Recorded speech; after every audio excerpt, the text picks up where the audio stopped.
గొడవలతో మొదలై తగులతో బిగువై పెరిగిన పరిచయమే నీది నాది.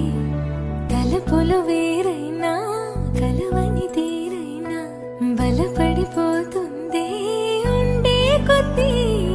లోయలోకి పడిపోతున్నట్టు ఆకాశం పైకి వెళుతున్నట్టు తారలన్నీ తారసపడినట్టు అనిపిస్తుంది.